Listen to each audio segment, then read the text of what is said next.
টাঙ্গাইলের একটা যুবক দৌড়ে আসে, আইসা বলে শরীয়তপুরি ভাই আপনি মদিনায় আইছেন, আমার বাবার জন্য একটু দোয়া করবেন, আমি আপনারে খুব ভালোবাসি। আমি বললাম তোমার বাবার কি হইছে? বলে ও শরীয়তপুরি ভাই এ প্রবাস জীবনটা তো নিষ্ঠুর রে ভাই, এই প্রবাসে আইসা আমি আমার বাবার হারাইছি, আমার বাবার মাটিটা পর্যন্ত দিতে পারি নাই। আমি বললাম কিভাবে মারা গেল? বলে শরীয়তপুরি ভাই আমার বাবা ঋণ করি আমারে সৌদিতে পাঠাইছে, ওই ঢাকা শাহজালাল বিমানবন্দরে আমারে যখন বিদায় দিতেছিল হাত নাড়া নাড়ায় বলে বাবারে ভালোভাবে থাইকো, এরপরে দেশে আইসা হয়তো আমি বাবারে আর পাইবা না। আমি তো বুঝতে পারি নাই হুজুর বাবার এই কথাটা এইভাবে মাওলা কবুল করবে। আমি প্রবাসে আসার 2 মাসের মাথায় হঠাৎ করে আমার কাছে টেলিফোন আসছে, আমার বাবা দুনিয়ায় নাই গো। আমি তো বৈধ কাগজপত্র পাই নাই, ঋণের বোঝা মাথায় নিয়ে আইছি, আমি কিভাবে এখন দেশে যাব?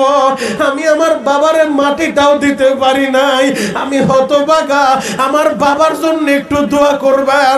উম্মতের দরদি নবী সাহাবীদেরকে কতটা ভালোবাসে, উম্মতের কতটা ভালোবাসে, এই জন্যই তো হাসরের ময়দানে ছেলের জন্য কাঁদবে না, মেয়ের জন্য কাঁদবে না, সিজদায় পড়ে বলতে থাকবে রব্বি হাবলি উম্মতি, মালিক রে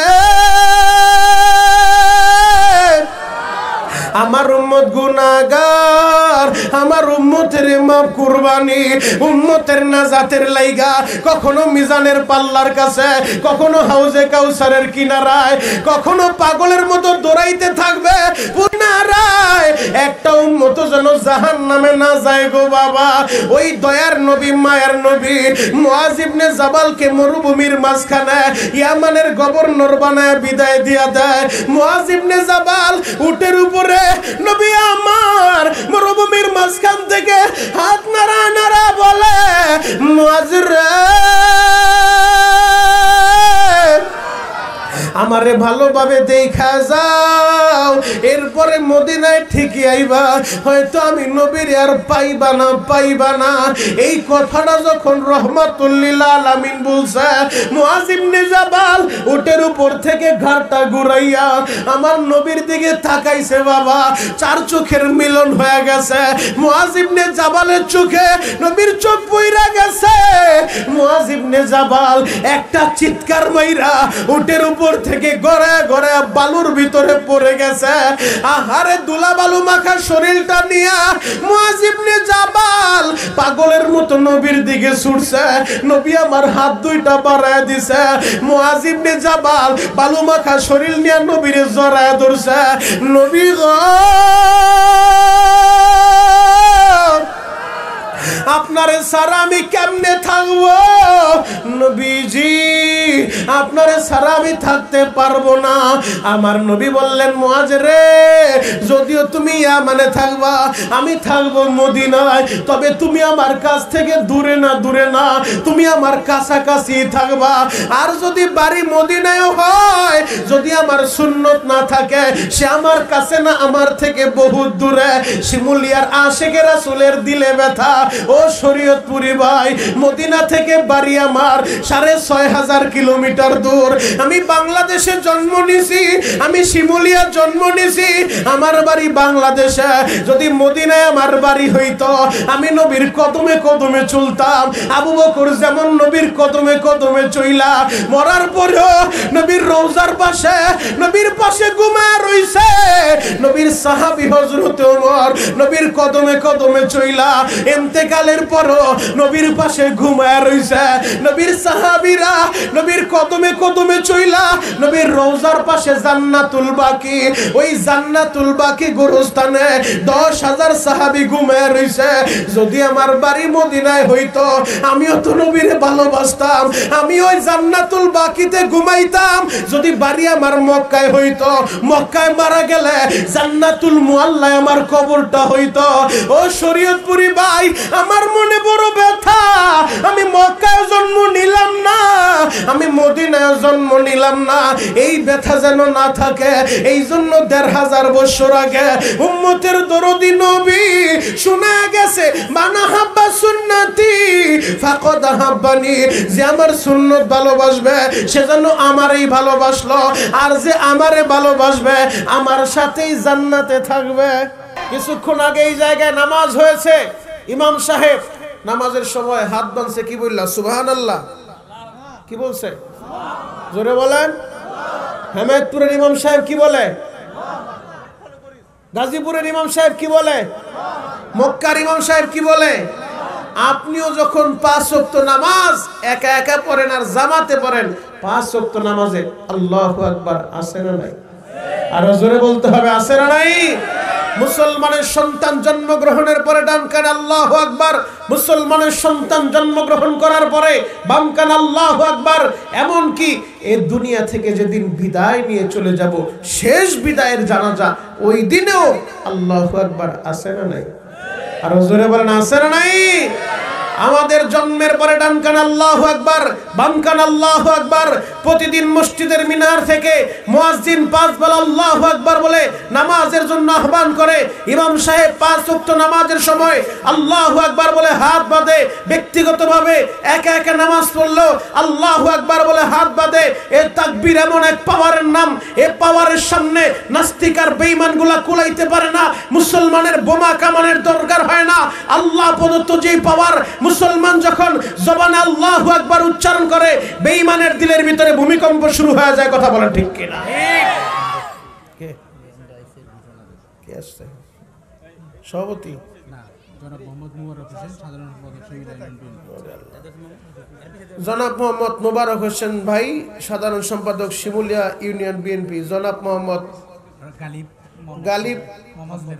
গালিব ফজলে রাব্বি সহ সভাপতি শিমুলিয়া ইউনিয়ন বিএনপি। আমার ভাইরা আসছেন, আমি দোয়া করি আল্লাহ পাক রব্বুল আলামিন তাদের হায়াতে বরকত দান করুক। সকলে বলেন আমিন। আরো জোরে বলেন আমিন। নেতা ভাইরা যারা আসছেন ইনশাআল্লাহ আসেন, সুন্দর করে বসেন। আল্লাহ পাক রব্বুল আলামিন আমার এই ভাইদেরকে দেশের জন্য, জনগণের জন্য কবুল করুক। সকলে বলেন আমিন। আরো জোরে বলেন আমিন। তাহলে আল্লাহু আকবার, এটা আল্লাহ প্রদত্ত একটা পাওয়ারের নাম। এই পাওয়ারের সামনে বেঈমানগুলা টিকতে পারে নাই, আবু জাহেল টিকতে পারে নাই, উতবা টিকতে পারে নাই, সাইবা টিকতে পারে নাই। মুসলমান ইসলাম এদেশে কচুরি পানার নাই ভেসে আসে নাই। কোরআন এদেশে বঙ্গোপসাগর দিয়ে ভেসে আসে নাই। কোরআন এদেশে বুড়িগঙ্গা সাগর দিয়ে ভেসে আসে নাই। এই কোরআন এবং ইসলাম রক্তের বিনিময়ে এসেছে, জীবনের বিনিময়ে এসেছে। কথা বলেন ঠিক কিনা? এই কোরআন ইসলামের জন্য আল্লাহর নবী নিজে দান মুবারক শহীদ করেছেন। এই কোরআন ইসলামে পর্যন্ত আসার পিছনে আল্লাহর নবীর রক্ত ঝরেছে। এই কোরআন ইসলামে পর্যন্ত আসার পিছনে সাহাবায়ে কেরামের রক্ত গিয়েছে, সাহাবায়ে কেরামের জীবন গিয়েছে। যুগে যুগে উলামায়ে হক্কানি, উলামায়ে রব্বানি, তাওহীদি মুসলমানেরা এই কোরআনের জন্য, ইসলামের জন্য রক্ত দিয়েছে, জীবন দিয়েছে, শাহাদাত বরণ করেছে, জালিমের জিন্দানখানায় বন্দী হয়ে এই কোরআন, এই ইসলামকে টিকিয়ে রাখার জন্য যুগে যুগে আশিকে রাসূলরা, নবী প্রেমিকেরা বেঈমানের ফাঁসির কাস্টে ঝুলেছে। যদি পরিস্থিতি আবার কখনো এমন এসে যায়, এই কোরআন টিকিয়ে রাখার জন্য, ইসলাম টিকিয়ে রাখার জন্য, আল্লাহর নবীর ইজ্জতের হিফাজতের জন্য আবার রক্ত দেওয়ার দরকার হয়, আবার জীবন দেওয়ার দরকার হয়, আবার ফাঁসির কাস্টে ঝুলতে হয়। আমি দেখতে চাই এই শিমুলিয়ার মুসলমান, ঢাকা আশুলিয়ার মুসলমান, হেমায়েতপুর সাভারের মুসলমান, গাজীপুর কালিয়াকৈরের মুসলমান, আপনারা কারা কারা কোরআনের জন্য, ইসলামের জন্য, নবীর ইজ্জতের হিফাজতের জন্য রক্ত দিতে পারবেন, জীবন দিতে পারবেন, শহীদ হতে পারবেন? হাতগুলো একটু আল্লাহকে দেখায়া দেন। আল্লাহ আমাদের সবাইকে কবুল করুক। সকলে বলেন আমিন। আরো জোরে বলেন আমিন। আমি যেই জিনিসটা বুঝাইতে চাই, আল্লাহু আকবার ইতিহাস আছে, আমাদের ঐতিহ্য আছে। আল্লাহু আকবারের তাকবীরের এমন এক পাওয়ার, জ্বলন্ত একটা প্রমাণ আপনাদেরকে আমি দিয়ে যাই। সাহাবায়ে কেরাম, হযরত আবু বকর, হযরত ওমর, তাদের জামানার কথা বলছি না, আমাদের বাংলাদেশের একটা বাস্তব ঘটনা আপনাদেরকে বলে যাই। সাহাবায়ে কেরামের সামনে সাহাবায়ে কেরাম যখন আল্লাহু আকবার বলে দাঁড়িয়ে গিয়েছে, সর্বপ্রথম হযরত ওমর ইবনুল খাত্তাব রাদিয়াল্লাহু তাআলা আনহু তিনি যখন কাবার দরবার চত্বরে আল্লাহু আকবার বলে দাঁড়িয়ে গিয়েছিলেন, বেঈমানগুলোর সামনে দাঁড়াইতে সাহস পায় নাই। এ আল্লাহু আকবার, সেটা তো সাহাবায়ে কেরামের ইতিহাস। আমার বাংলাদেশে সিলেটের জমিনে একজন আল্লাহর ওলি ঘুমিয়ে আছেন, যার নাম শাহজালাল ইয়ামানী রহমাতুল্লাহ আলাইহি। তিনি কিন্তু বাংলাদেশের সন্তান না, বাড়ি তার বাংলাদেশে না, বাড়ি তার ইয়ামানে। তিনি ছিলেন ইয়ামানের পীর। ওই সিলেটের জমিনে জালিম গৌর গোবিন্দ, যিনি মুসলমানদের গরু জবাই করা নিষেধ করে দিয়েছিলেন, যে কেউ গরু জবাই করতে পারবে না, আল্লাহর ওলি বুরহানুদ্দিন তার নাম। তাকে আল্লাহ পাক রব্বুল আলামিন একটা ছেলে সন্তান দিয়েছেন। তিনি খুশি হয়ে আকিকা করার জন্য, বিশ্বনবীর সুন্নত পালন করার জন্য গরু জবাই করেছিলেন। এই অপরাধের কারণে জালিম গৌর গোবিন্দ আল্লাহর ওলি নবীর আশেক বুরহানুদ্দিনকে গ্রেফতার করে রাজ দরবারে এনে বাবার চোখের সামনে দুধের বাচ্চাটাকে জবাই করে দিয়েছিল। অপরাধ তার একটাই, কেন সে গরু জবাই করলো। এই অপরাধে বাবার চোখের সামনে সন্তানকে যখন জবাই করা হয়েছে, পৃথিবীর কোনো বাপ সহ্য করতে পারে? আরো জোরে বলেন, পারে? পৃথিবীর কোনো বাপ সহ্য করতে পারে না। এ দৃশ্য সহ্য করা যায় না। বাবার চোখের পানি দিয়ে সেদিন আল্লাহর ওলি বুরহানুদ্দিন বলেছিলেন, মালিক হয়তো আমার ক্ষমতা নাই, হয়তো আমার প্রশাসন নাই, কিন্তু আল্লাহ আমি মাজলুম, মাজলুমের ডাক তুমি ফিরিয়ে দাও না। তোমার নবী বলছে মাজলুমের দোয়া ডাইরেক্ট কবুল হয়ে যায়। বিগত বছরগুলোতে আপনারা দেখেছেন, বিগত 16 বছর 17 বছর অনেক মাজলুম এমন হয়েছে বাবার জানাজাটা পর্যন্ত পড়তে পারে নাই। কথা বলেন ঠিক কিনা? এমনও হয়েছে, স্টেজে যাদেরকে দেখতেছেন এদের ভিতরে এমন লোক ছিল যারা ইফতারির সময় ইফতারিটা করার সুযোগ পায় নাই, ইফতারির পূর্ব মুহূর্তে পুলিশ বাসায় হাজির। কথা বলেন ঠিক? এমন পরিস্থিতিও গিয়েছে এদেশের ভিতরে।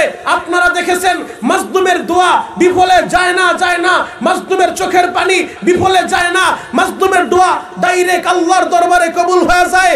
জালিম গৌর গোবিন্দ, তার ক্ষমতা ছিল, প্রশাসন ছিল, কিন্তু মুসলমান নবীর আশেক বুরহানুদ্দিনের ক্ষমতা ছিল না, প্রশাসন ছিল না, তার ছিল চোখের পানি দিয়ে দরবারে ইলাহিতে আল্লাহর দরবারে বিচার দায়ের করছে।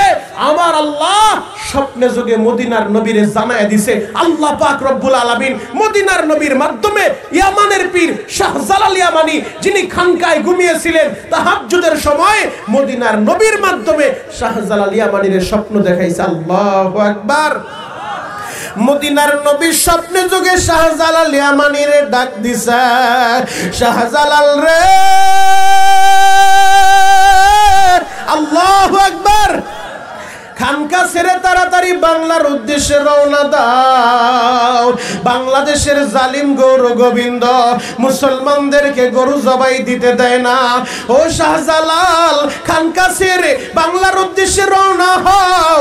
আল্লাহর ওলি শাহজালাল ইয়ামানী এই স্বপ্নটা দেখা আর দেরি করে নাই বাবা। ঘুমটা যখন ভেঙে গেছে, মুরিদদেরকে বলে, আমার মুরিদেরা তোমরা রেডি হয়ে যাও। হুজুর কোথায় রওনা হইবেন? বলে রেডি হয়ে যাও, যেই অবস্থায় আছো এই অবস্থায় রেডি হয়ে যাও। হাতের ভিতরে তসবিহ নিয়ে যায়, নামাজ নিয়া রওনা হয়ে গেছে। ইতিহাস লিখে 360 জন আল্লাহর ওলি একসাথে রওনা হইছে। এইদিকে জালিম গৌর গোবিন্দের কানে খবর আইছে, ইয়ামানের পীর শাহজালাল ইয়ামানী তার বিরুদ্ধে যুদ্ধ করার জন্য আসতেছে। এই খবরটা পাইয়া সুরমা নদী থেকে সমস্ত নৌকাগুলা সরায় দিছে। পারাপারের কোনো ব্যবস্থা নাই, নৌকা নাই, মাঝি নাই, মাল্লা নাই, পারাপারের ব্যবস্থা নাই। আল্লাহর ওলি শাহজালাল ইয়ামানী সুরমা নদীর তীরে দাঁড়ায়, ডানে তাকায়, বামে তাকায়, নৌকা নাই, মাঝি নাই, মাল্লা নাই। কিভাবে আমি নদী পাড়ি দিব? কিভাবে সিলেটের জমিনে ঢুকবো? হঠাৎ করে কে যেন ডাক দিয়ে বলে, শাহজালাল রে, যেই যায় নামাজে দাঁড়াইয়া নামাজ পড়ার কারণে আমার আল্লাহ ফুলসিরাতের পুলটা পার করায় দিব, ওই যায় নামাজটা পানির উপরে বিছায়া দাও। আল্লাহর ওলি শাহজালাল ইয়ামানী এই চিন্তা করিয়া এক কদম সামনে দেয়, আবার 2 কদম পিছনে দেয়। আমি তো নবী না, আমি তো নবীর সাহাবীও না, আমার কথা কি আর নদীর পানি শুনবনি? আবার চিন্তা করেন, নবী না, নবীর সাহাবীও না, তবে আমি একা একা আসি নাই, আমারে মদিনার নবী পাঠাইছে স্বপ্নে যুগে আদেশ দিয়া। আল্লাহর ওলি শাহজালাল ইয়ামানি বিসমিল্লাহ বলে যখন যায় নামাজ বিছায়া দিছে, মাঝি ছাড়া মাল্লা ছাড়া আমার আল্লাহ নৌকা ছাড়া ওই নদীটা পার করায় দিছে। আরো জোরে বলেন। আপনাদের মন খারাপ, খারাপ লাগতাছে, কষ্ট পাইছে, তাহলে এত দামি কথা বললাম, সুবহানাল্লাহর আওয়াজ নাই? দাঁড়ান বইলালো, এবার যদি বলি সুবহানাল্লাহর আওয়াজ হবে তো ইনশাআল্লাহ। আল্লাহ পাক রব্বুল আলামিন মাঝি ছাড়া মাল্লা ছাড়া নৌকা ছাড়া শাহজালাল ইয়ামানি তার মুরিদদেরকে আমার আল্লাহ নদী পার করায় দিছে। বাংলার জমিনে আইসা সিলেটের জমিনে ডুইকা আল্লাহর ওলি শাহজালাল ইয়ামানি জালিম গৌর গোবিন্দের বিল্ডিং এ একটা বোমা মারে নাই বাবা, একটা তরবারির আঘাত করে নাই। জালিমের বিল্ডিং এর সামনে দাঁড়াইয়া আল্লাহর ওলি বলে, তোমাদের মধ্যে কে আছো জীবনে আসরের সুন্নতটাও কাজা করো নাই, তাড়াতাড়ি দাঁড়ায় যাও চটিলার উপরে, আজান শুরু করে দাও। আল্লাহু আকবার বলে যখন আজান শুরু করছে, এ তাকবীরের এত পাওয়ার, এত পাওয়ার, এইটাই বুঝাইতে চাইছিলাম যে আল্লাহু আকবার, এ তাকবীরের এমন পাওয়ার। যখন আল্লাহু আকবার বলে আজান শুরু করে দিয়েছে, জালিম গৌর গোবিন্দ পিছন দরজা দিয়ে পালাইতে বাধ্য হয়েছে। বিল্ডিং এর ইটাগুলা খসে খসে জমিনের সাথে মিশে গেছে। আল্লাহু আকবার। সেই শাহজালাল ইয়ামানির উত্তরসূরিরা, মুহাম্মদ বিন কাসেমের উত্তরসূরিরা, তারেক বিন জিয়াদের উত্তরসূরিরা, তোমরাও তৈরি হয়ে যাও। যদি কখনো এমন পরিস্থিতি তো চলে আসে আমার কোরআনের বিরুদ্ধে, আমার নবীর বিরুদ্ধে, আমার আল্লাহর বিরুদ্ধে, দাড়ি টুপির বিরুদ্ধে কোন নাস্তিক, কোন মুরতাদ কথা বলে, ও যদি শিমুলি এলাকায় জন্ম নেয়, নেতাদেরকে সাথে নিয়ে এলাকাবাসী সব দলের লোক এক হয়ে কে কোন দল করেন এটা আমার বড় পরিচয় না। আপনারা ব্যক্তিগতভাবে এক একজন এক এক রাজনৈতিক দল করতে পারেন, ব্যক্তিগতভাবে কেউ তাবলিগে যাইতে পারেন, ব্যক্তিগতভাবে কেউ উজানি যাইতে পারেন, আপনি ব্যক্তিগতভাবে কোন পীরের হাতে হাত দিতে পারেন, আপনার ব্যক্তিগত ব্যাপার। তবে এগুলো আমাদের পরিচয় না, পরিচয় আমাদের একটাই, আমরা এক আল্লাহর বান্দা, এক নবীর উম্মত। কথা বলেন ঠিক কিনা? এটাই হলো আমাদের বড় পরিচয়। আমাদের আল্লাহ এক, আমাদের নবী এক, আমাদের কাবা এক, আমাদের কোরআন এক। দল মত নির্বিশেষে আল্লাহর বিরুদ্ধে, নবীর বিরুদ্ধে, দাড়ি টুপির বিরুদ্ধে, কোরআনের বিরুদ্ধে কোন নাস্তিক কথা বললে আরে জুতা দিয়া বাইরে কপালে চান্দি ফাটায় ফেলতে হবে। কথা বলেন ঠিক কিনা? রাজি আছেন না নাই? আরো জোরে বলেন, রাজি আছেন না নাই? আরেকবার রিকোয়েস্ট কর। কি রিকোয়েস্ট করি ভাই, লোকটা এসে বলবো। আরে ভাই আইব না, এমনি আইব না, যে আসার আইব, আল্লাহ যদি কবুল করে এমনি আইব ইনশাআল্লাহ।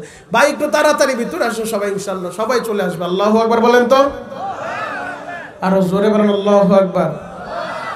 খারাপ লাগতাছে, কষ্ট হয়, শেষ করে দিব। একটা মাত্র আয়াতে কারিমা তেলাওয়াত করছি, শাইখ ইলিয়াসুর রহমান জিহাদি হুজুর কিছুক্ষণ পরে আসবেন, হুজুর আসতেছেন ইনশাআল্লাহ। যুবক ভাই অতি দ্রুত জান্নাতের সামিয়ানে ঢুকে পড়ো। একটা মাত্র আয়াতে কারিমা তেলাওয়াত করছি, এই আয়াতকে সামনে নিয়ে কিছু সময় আপনাদের সম্মুখে আমি আলোচনা করব। আল্লাহ পাক যদি আমাদেরকে সাহায্য করেন ইনশাআল্লাহ দিনের কানটা লাগায় কথাগুলো শুনবেন। শুনেন আমার আল্লাহ কি বলে, কুল ইন কুনতুম তুহিব্বুনাল্লাহ,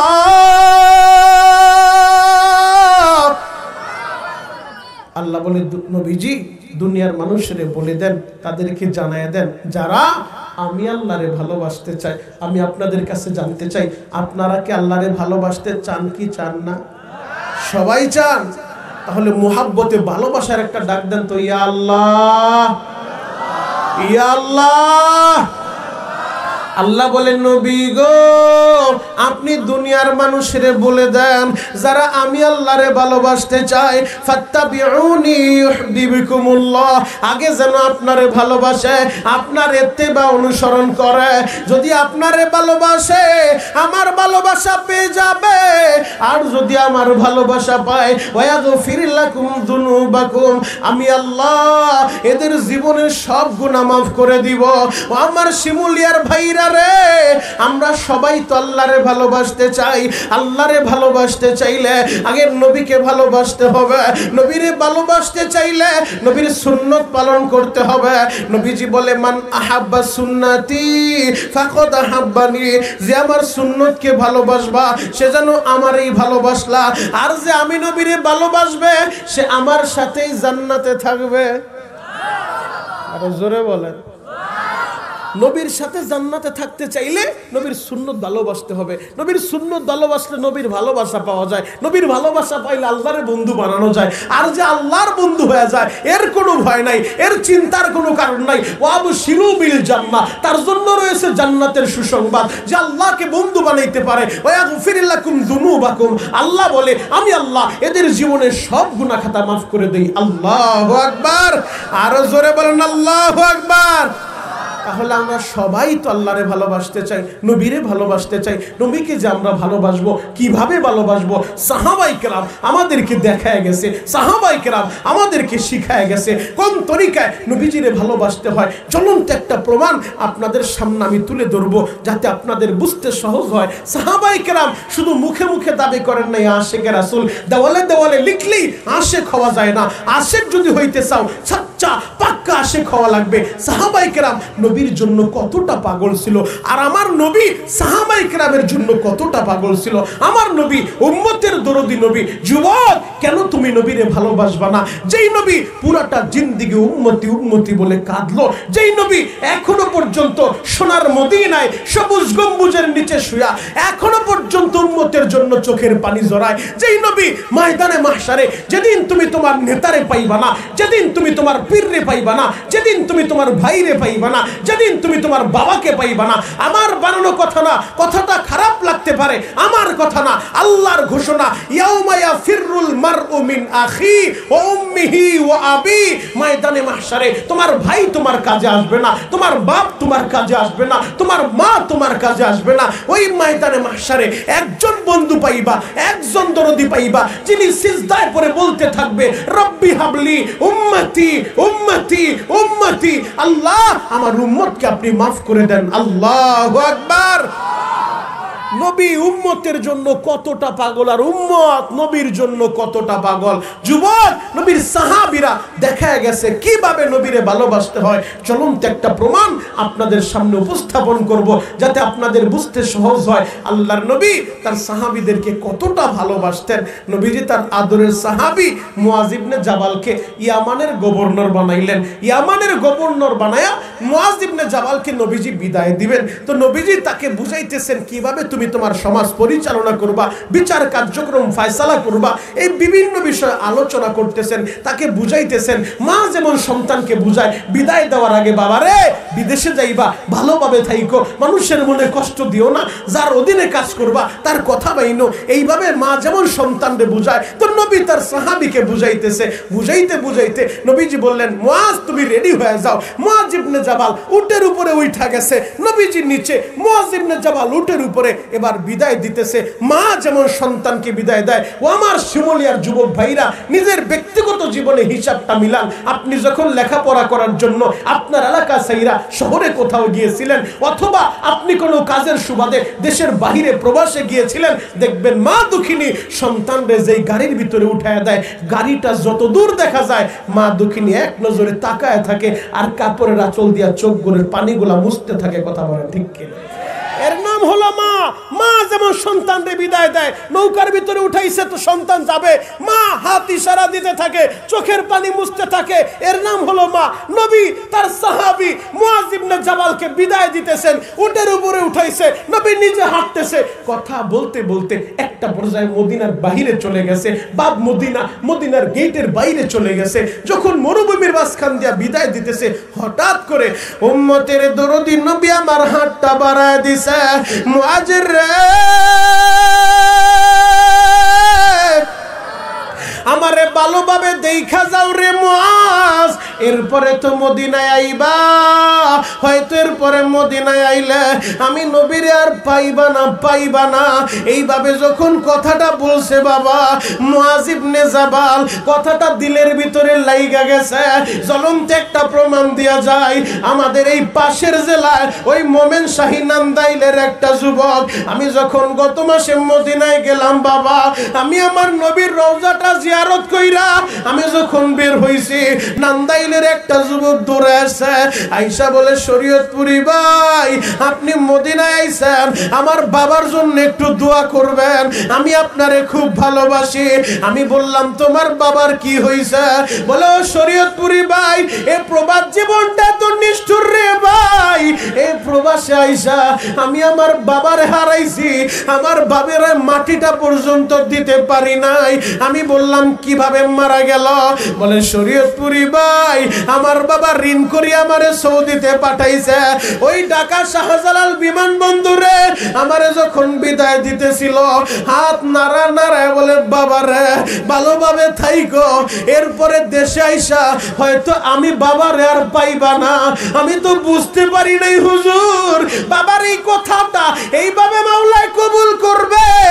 আমি প্রবাসে আসার 2 মাসের মাথায় হঠাৎ করে আমার কাছে টেলিফোন আসছে, আমার বাবা দুনিয়ায় নাই গো। আমি তো বৈধ কাগজপত্র পাই নাই, ঋণের বোঝা মাথায় নিয়ে আইছি, আমি কিভাবে এখন দেশে যাব? আমি আমার বাবার মাটিটাও দিতে পারি নাই, আমি হতভাগা। আমার বাবার জন্য একটু দোয়া করবেন। উম্মতের দরদি নবী সাহাবীদেরকে কতটা ভালোবাসে, উম্মতের কতটা ভালোবাসে, এই জন্যই তো হাসরের ময়দানে ছেলের জন্য কাঁদবে না, মেয়ের জন্য কাঁদবে না, সিজদায় পড়ে বলতে থাকবে রব্বি হাবলি উম্মতি, মালিক রে আমার উম্মত গুনাহগার, আমার উম্মতের মাফ কুরবানি, উম্মতের নাজাতের লাইগা কখনো মিজানের পাল্লার কাছে, কখনো হাউজে কাউসারের কিনারায়, কখনো পাগলের মতো দৌড়াইতে থাকবে পুনরায়। একটা উম্মত যেন জাহান্নামে না যায় গো বাবা। ওই দয়ার নবী মায়ার নবী মুআজ ইবনে জাবালকে মরুভূমির মাঝখানে ইয়ামানের গভর্নর বানায় বিদায় দিয়া দেয়। মুআজ ইবনে জাবাল উটের উপরে নবী আমার মরুভূমির মাঝখান থেকে হাত নাড়া বলে মুআজ রে আমারে ভালোভাবে দেখা যাও, এরপরে মদিনায় ঠিকই আইবা, হয়তো আমি নবীর আর পাইবা না। এই কথাটা যখন রহমাতুল লিল আলামিন বলছে, মুআজ ইবনে জাবাল উটের উপর থেকে ঘাড়টা ঘুরাইয়া আমার নবীর দিকে তাকাইছে বাবা, 4 চোখের মিলন হয়ে গেছে। মুআজ ইবনে জাবালের চোখে নবীর চোখ পইরা গেছে। মুআজ ইবনে জাবাল একটা চিৎকার মাইরা উটের উপর থেকে গড়ে গড়ে বালুর ভিতরে পড়ে গেছে। আহারে দুলা বালু মাখা শরীরটা নিয়া মুআজ ইবনে জাবাল পাগলের মতো নবীর দিকে ছুটছে। নবী আমার হাত 2টা বাড়ায় দিছে। মুআজ ইবনে জাবাল বালু মাখা শরীর নিয়া নবীরে জড়ায় ধরছে। নবী গো আপনারে সারা আমি কেমনে থাকবো নবীজি, আপনারে সারা আমি থাকতে পারবো না। আমার নবী বললেন মুআজ রে যদিও তুমি ইয়ামানে থাকবা, আমি থাকবো মদিনায়, তবে তুমি আমার কাছ থেকে দূরে না, তুমি আমার কাছাকাছি থাকবা। আর যদি বাড়ি মদিনায় হয়, যদি আমার সুন্নত না থাকে, সে আমার কাছে না, আমার থেকে বহুত দূরে। শিমুলিয়ার আশিকে রাসূলের দিলে ব্যথা। ও শরীয়তপুরি ভাই, মদিনা থেকে বাড়ি আমার 6500 কিলোমিটার দূর। আমি বাংলাদেশে জন্ম নিছি, আমি শিমুলিয়া জন্ম নিছি, আমার বাড়ি বাংলাদেশে। যদি মদিনায় আমার বাড়ি হইতো, আমি নবীর কদমে কদমে চলতাম। আবু বকর যেমন নবীর কদমে কদমে চইলা মরার পরেও নবীর রওজার পাশে, নবীর পাশে ঘুমায় রইছে। নবীর সাহাবী হযরত ওমর নবীর কদমে কদমে চইলা ইন্তেকাল ইন্তেকালের পরও নবীর পাশে ঘুমায় রইছে। নবীর সাহাবীরা নবীর কদমে কদমে চইলা নবীর রওজার পাশে জান্নাতুল বাকি, ওই জান্নাতুল বাকি গোরস্থানে 10,000 সাহাবী ঘুমায় রইছে। যদি আমার বাড়ি মদিনায় হইতো, আমিও তো নবীরে ভালোবাসতাম, আমি ওই জান্নাতুল বাকিতে ঘুমাইতাম। যদি বাড়ি আমার মক্কায় হইতো, মক্কায় মারা গেলে জান্নাতুল মুআল্লায় আমার কবরটা হইতো। ও শরীয়তপুরি ভাই, আমার মনে বড় ব্যথা, আমি মক্কায় জন্ম নিলাম না, আমি মদিনায় জন্ম নিলাম না, এই ব্যথা যেন না থাকে। এই জন্য 1,500 বছর আগে উম্মতের দরদি নবী শোনা গেছে, মানা হাব্বা সুন্নতি ফাকাদ হাব্বানি, যে আমার সুন্নত ভালোবাসবে সে যেন আমারই ভালোবাসলো, আর যে আমারে ভালোবাসবে আমার সাথেই জান্নাতে থাকবে। আরো জোরে বলে, নবীর সাথে জান্নাতে থাকার নিয়ত আছে না নাই? আরো জোরে বলেন, আছে না নাই? গলা ফাটে একটা ডাক দেন তো, ইয়া আল্লাহ, ইয়া আল্লাহ, ও দয়ার আল্লাহ। এই শিমুলিয়া দাসপাড়া বাইতুল আকসা জামে মসজিদের 6ষ্ঠ বার্ষিক মাহফিলের দিকে একটাবার তাকায় দেখো। স্টেজে বৈশা আমার নেতা ভাইরাও তোমারে আল্লাহ বলে ডাক দেয়, আমার সামনে বৈশা তোমার পাগলেরা তোমারে আল্লাহ বলে ডাক দিছে রে মালিক। এরা তোমার নবীর সাথে জান্নাতে থাকতে চায়। মালিক রে, তুমি খালি ফিরাও না রে আল্লাহ, আমাদের সবাইকে তুমি কবুল করে নাও, আশিকে রাসূল হিসেবে কবুল করো। চিৎকার মেরে বলেন আমিন। নবীরে সবাই ভালোবাসতে চায়, সাহাবায়ে কেরাম দেখায় গেছে, শিখায় গেছে কিভাবে নবীরে ভালোবাসতে হয় গো বাবা। জ্বলন্ত একটা প্রমাণ দিয়া আমি আমার আলোচনার ইতি টানবো। ও যুবক ভাইরা রে, আল্লাহর নবীকে শুধু মুরব্বীরাই ভালোবাসে নাই, শুধু যুবকেরাই ভালোবাসে নাই, ছোট্ট ছোট্ট বাচ্চাগুলা আমার নবীর জন্য কতটা পাগল জানোনি? আল্লাহর নবীর দরবারে নবীর সাহাবীরা যায় নবীর বয়ান শোনার জন্য। এই যে সামনে বাচ্চাগুলা বসে আছে, ওদের মতো ছোট্ট একটা বাচ্চা, নাম তার তলহা। তলহা বাবারে বলে, বাবা গো তুমি প্রতিদিন কোথায় যাও? বলে আমি তো নবীর দরবারে যাই নবীর বয়ান শোনার জন্য। ছোট্ট ছেলে বলে, বাবা গো তুমি কি নবীর একাই ভালোবাসো যে একা একা যাও? আগামীকাল থেকে একা যাইতে পারবা না, আমিও নবীর দরবারে যাব। আল্লাহু আকবার, জোরে বলেন আল্লাহু আকবার। আজকে ছোট্ট ছোট্ট বাচ্চাদের সাথে করে নিয়ে আসছেন কেন? ইলিয়াসুর রহমান জিহাদি আসবে, মনিরুল ইসলাম শরীয়তপুরি আসবে, মোবাইলে দেখছি, বাস্তবে দেখি নাই। আব্বা নিয়ে যাও, নিয়ে আসছেন। দাদা তোমার সাথে নিয়ে যাও, নাতিটারে নিয়ে আসছেন নবীর দরবারে। তার সাহাবী হযরতে বারা রাদিয়াল্লাহু তাআলা কলিজার টুকরা ছোট্ট ছেলেটারে নিয়ে আসছে। তো আল্লাহ নবী বয়ান যখন শেষ করেন, সবাই তো বাসার উদ্দেশ্যে রওনা হয়ে যায়। নবীজি ধারাবাহিকভাবে কিছু আলোচনা করলেন, সবাইকে বিদায় দিয়ে দিলেন। ছোট্ট ছেলে বাবার সাথে নবীরে দেখার লাইগা আসছে। নবী যখন কথা বলতেছে, নবীর ঠোঁটের দিকে তাকায় আছে। যখন বয়ান শেষ করে দিছে, সবাই বাড়ির উদ্দেশ্যে রওনা। ছোট্ট তালহা মসজিদে নববীর কর্নারের দরজার সামনে যায় বাবার হাতটা ধরে বলে, বাবা গো এই জায়গায় একটু দাঁড়াও। বলে কেন? বলে আমি নবীর সাথে পার্সোনাল কিছু কথা বললাম। সুবহানাল্লাহ বলে না রে, ছোট্ট ছেলে নবীর সাথে পার্সোনাল কথা বলবে। বাবা তুমি কি পার্সোনাল কথা বলবে? বলে বাবা গো আমি নবীর সাথে পার্সোনাল কিছু কথা আমি বলতে চাই।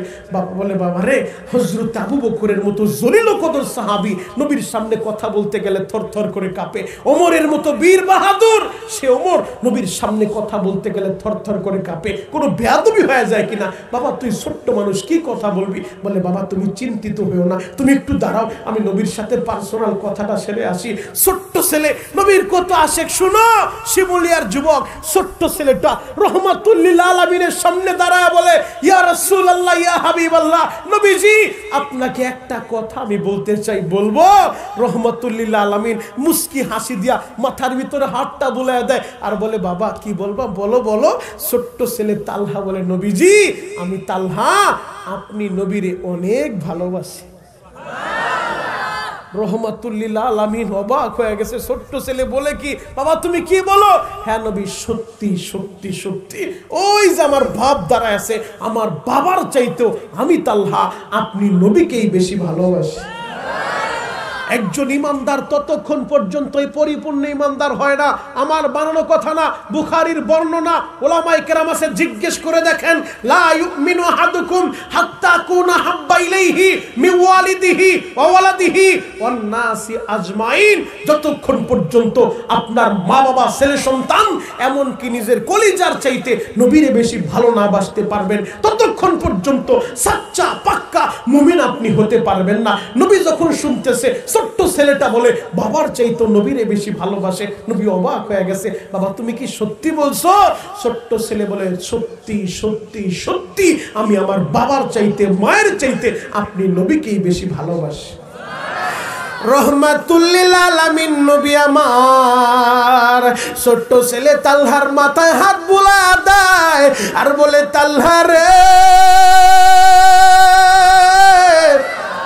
আমি নবী যদি বলি তোমার বাবার একটা কোপ মাইরা 2 টুকরা কইরা বাবার মাথাটা আমার কাছে আনবা, তুমি কি পারবা?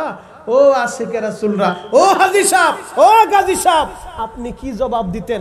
আর ছোট্ট আশিক, নবীর পাগল, সাহাবায়ে কেরাম শিখায় গেছে কিভাবে নবীরে ভালোবাসতে হয়। ছোট্ট ছেলে তালহা বলে, নবীজি আপনি যদি বলেন আমি আমার বাবার একটা কোপ মাইরা 2 টুকরা কইরা বাবার মাথাটা আপনার পায়ের সামনে আমি রেখে দেব। নবী আরো অবাক হয়ে গেছে এই কথা শুনে, বলে কি, লম্বা একটা তরবারি দিছে, যাও বাবারে কোপ দিয়া বাবার মাথাটা নিয়ে আসো। ছোট্ট সাহাবী, ছোট্ট তালহা, সাইজে তার চাইতে তরবারিটা বড়, তরবারি নিয়ে দৌড় মারছে, বাবারে কোপ মারবে, নবীর আদেশটা পালন করবে, নবীরে বুঝায় দিবে, নবীজি আপনি প্রমাণ চাইছেন, আমি প্রমাণ দিয়া দিলাম, বাবার গর্দান আপনার কদমের সামনে রাখা আমি প্রমাণ করে দিব, আমি আমার নবীরে বাবার চেয়েও বেশি ভালোবাসি, আমি আমার নবীরে মায়ের চেয়েও বেশি ভালোবাসি, আমি আমার নবীরে আমার কলিজার চেয়েও বেশি ভালোবাসি। ছোট্ট তালহা তরবারিটা নিয়ে যখন পাগলের মতো ছুটছে, উম্মতের দরদি নবী পিছন দিক থেকে চিৎকার মারছে, আমার সাহাবীরা তোমরা কে কোথায় আছো? তালহারে ধরো, আমি তোর বাবার গর্দান চাই না, আরে আমারে তো আল্লাহ রহমাতুল লিল আলামিন করে পাঠাইছে, আমি তোর বাবার গর্দান চাই না, আমি তো পরীক্ষা করে দেখতে চাইছি, তাড়াতাড়ি তালহারে ধরো। এবারে তালহারে দইরা যখন নবীর কাছে নিয়ে আসে, উম্মতের দরদি নবী তালহার মাথায় হাত বুলায় দেয়, নবী আমার জানায় দেয়, তালহা রে,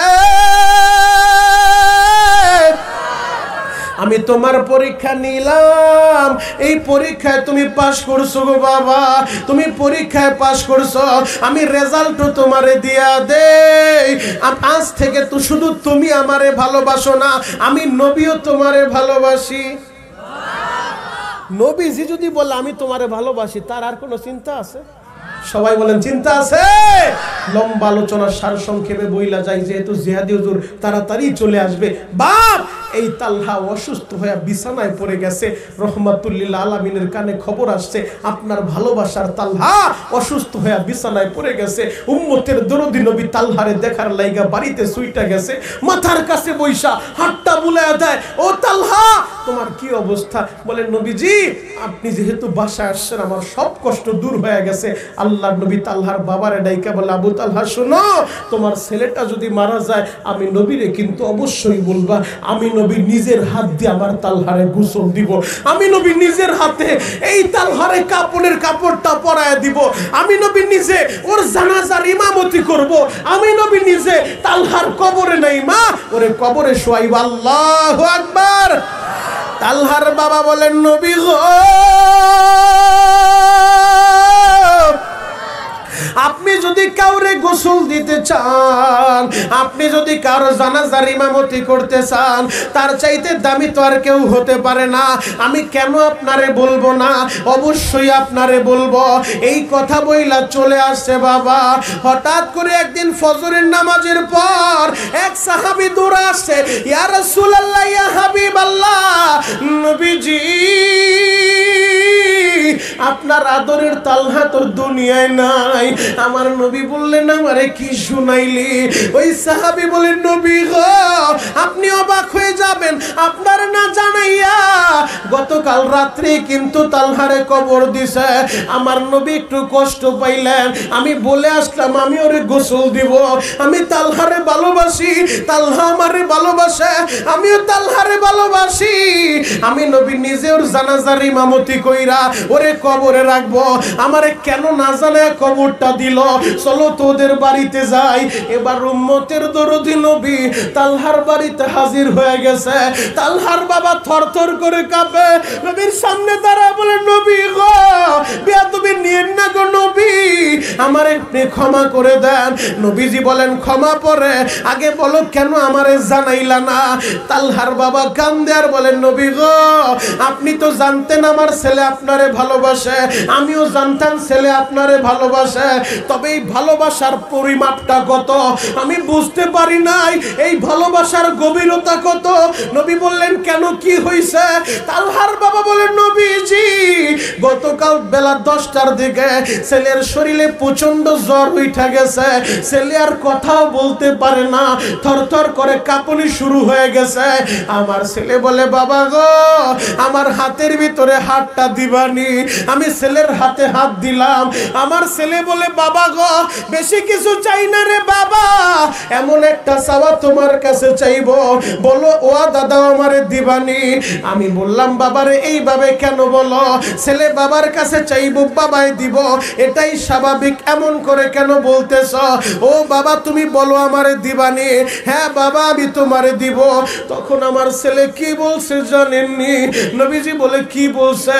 বলে, যদি আমি দিনে মারা যাই নবীরে জানাইবা, নবী আমার দাফন করব, নবী আমার গোসল দিব, নবী আমার জানাজার ইমামতি করব।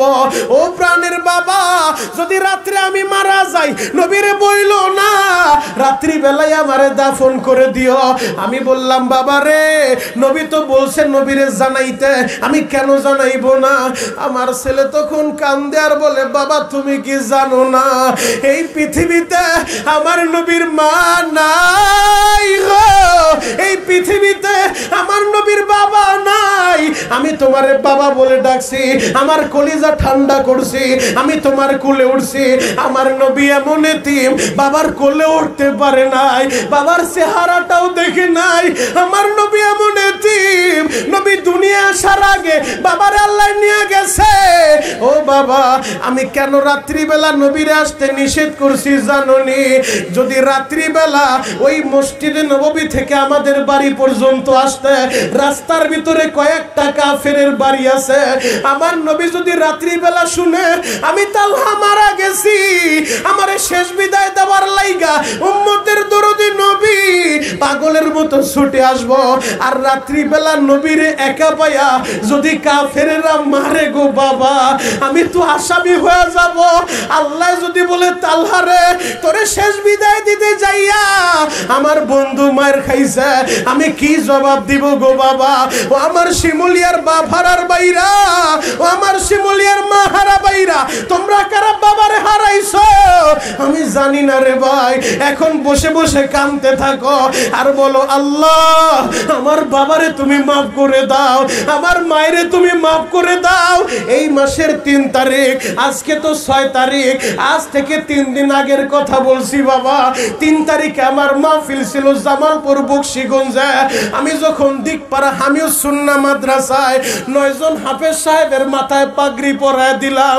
এই যে আজকে বিএনপির নেতা ভাইরা যেমন বসে আছে, তোমরা বয়ানটা ইউটিউবে আছে দেখা নিও, বিএনপির নেতাগুলা এইভাবে চেয়ারের ভিতরে বসা। আমি সবার উপস্থিতিতে 9 জন হাফেজের মাথায় পাগড়ি পরাইতেছিলাম। হাফেজদের মাথায় পাগড়ি প্লাস হাফেজদের বাবাদেরকে জায়নামাজ, টুপি, তসবিহ উপহার দিছে। সবার বাবা আসে হাফেজ সাহেব রে পাগড়ি পরায়, বাবা এসে অতিথিদের হাত থেকে পুরস্কার নেয়। একটা ছেলের নামটা যখন বলল বাবা, ওর বাবা দুনিয়ায় বাইচা নাই, ওর পুরস্কার নেওয়ার মতো কেউ নাই। আমি পাগড়ি পরাইতেছিলাম আর ওই ছেলেটা চোখের পানি ছেড়ে দিছে। আমি বললাম, বাবা রে তোর পুরস্কার কি নেওয়ার কেউ নাই? মুহতামিম সাহেব মাইকে বলে, হুজুর ওর পুরস্কার গ্রহণ করার মতো কেউ নাই। ওই ছেলেটা চিৎকার মাইরা মাইরা কান্দে। আমি বললাম, বাবা কবে মারা গেছে? বলে, হুজুর 2 বছর আগে বাবারে হারাইছি। আমি 2.5 ঘন্টা আলোচনা করছি, স্টেজের পিছনে দাঁড়াইয়া চিৎকার মেরে মেরে পাগলের মতো কাঁদছে বাবা। ওই হাফেজের বুকটা ফাইরা দেখো বাবা, হারানোর কত ব্যথা।